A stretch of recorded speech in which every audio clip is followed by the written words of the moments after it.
ఎప్పుడూ ప్రయత్నించని వ్యక్తి కంటే ప్రయత్నించి విఫలమైన వ్యక్తే మేలు. ఎప్పుడూ ప్రార్థించే పెదవుల కన్నా సహాయం చేసే చేతులే మిన్న.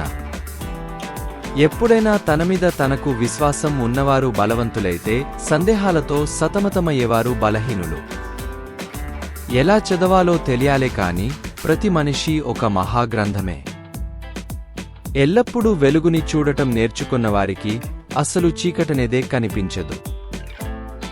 ఎవరి పని వారు చేసుకోవడం ఉత్తమ ధర్మం. ఎవరిమీద ఆధారపడకు, నీవు చేసే సత్కర్మలపై ఆధారపడు.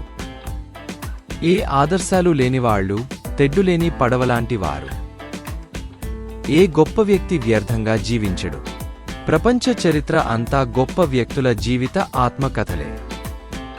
ఏ దేశానికైనా ఆ దేశ సంస్కృతి అనేది ఆత్మలాంటిది.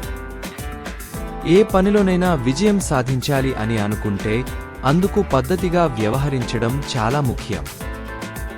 ఏ సగాన్ని నమ్మాలో తెలుసుకోవడమే ప్రతిభ.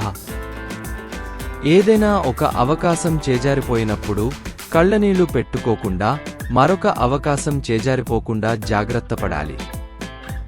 ఏదైనా ఒక పనిని చేసే ముందు దాని పర్యవసానం ఏమిటో ఒక్క క్షణం ఆగి ప్రశ్నించుకొని అప్పుడు ఆ పనిని ప్రారంభించడం అత్యుత్తమం.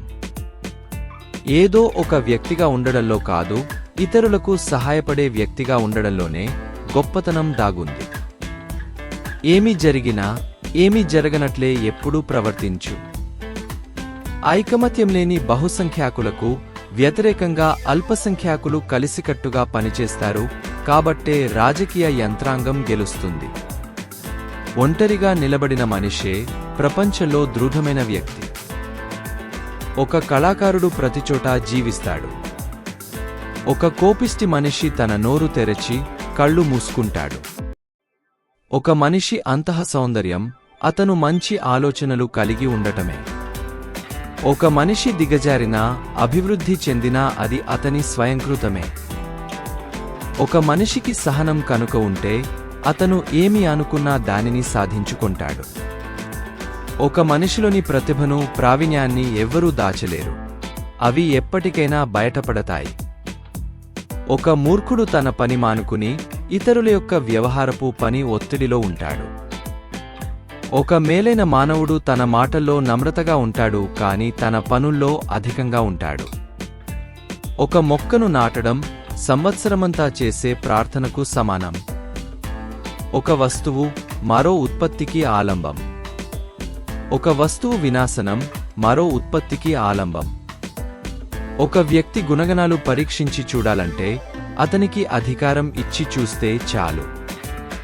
ఒక వ్యక్తి యొక్క జయాపజయాలు అతను సమయాన్ని ఎలా ఖర్చు చేస్తాడన్న విషయంపైనే ఆధారపడి ఉంటాయి.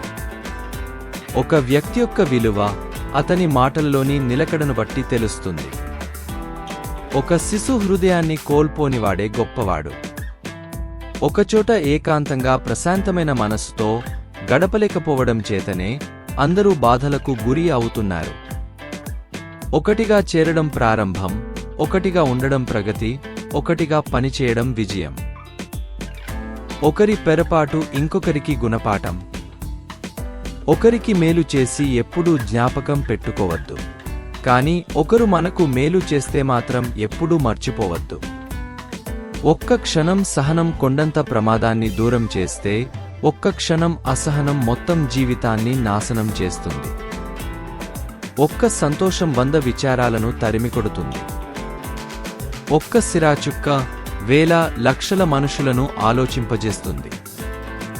ఒప్పుకున్న తప్పు సగం సరిదిద్దబడుతుంది.